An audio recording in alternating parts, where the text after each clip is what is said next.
Good evening. I'm Russell Perry, and I'll be presenting my physical activity log. Now, the CDC has established several guidelines for the average individual to follow to significantly impact their physical health. The first example is the most common one involving a moderate intensity aerobic activity regimen.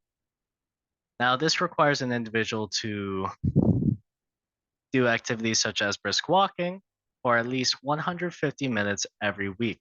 Now, these minutes can be split out however an individual would like in accordance to their time restrictions. However, moderate intensity requires one to work out at 50% or above their heart rate maximum.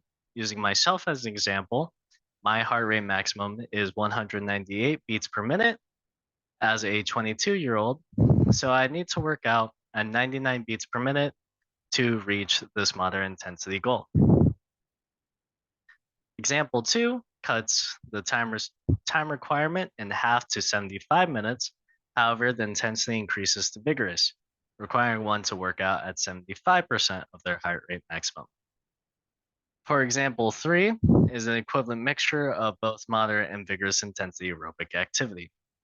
Shared across the board for all guidelines is the dedication of at least two muscle strengthening activities or 2 days towards muscle strengthening activities dedicated to the major muscle groups such as the legs, hips, back, abdomen, chest, shoulders, and arms.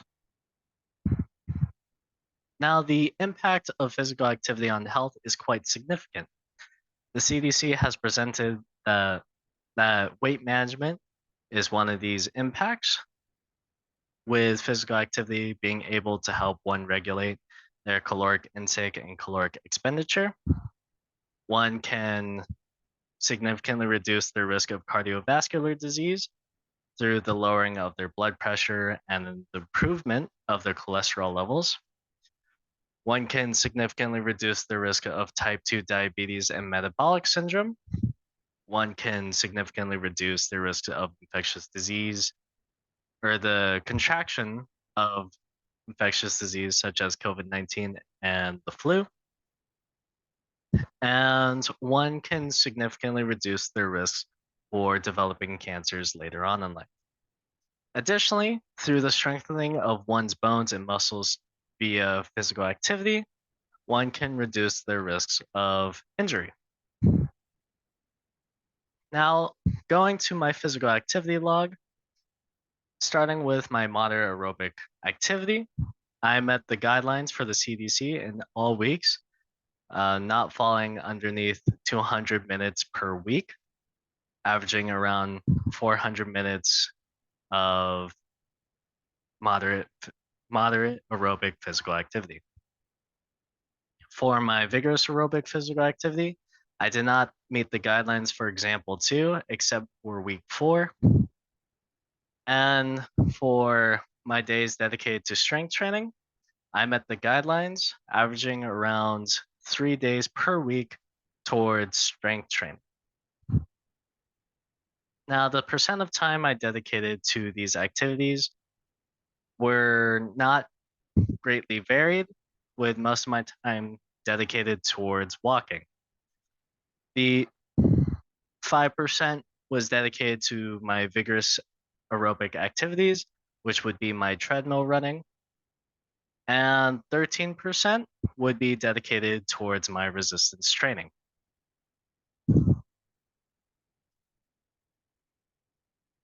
In conclusion, I have been doing enough to significantly impact my risk towards the diseases we discussed in our course, specifically due to the fact that I have done more than 150 minutes of moderate intensity aerobic activity, as well as spending more than 2 days every week on strength training.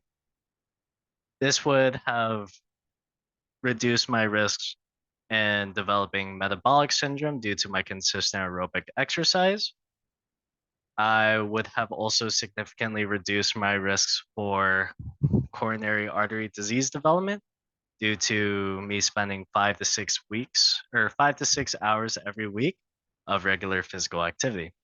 However, moving forward, I would like to increase the amount of isometric and dynamic resistance training so that I can significantly lower my systolic and diastolic blood pressure and reduce my risks for hypertension, which runs rampant within my family.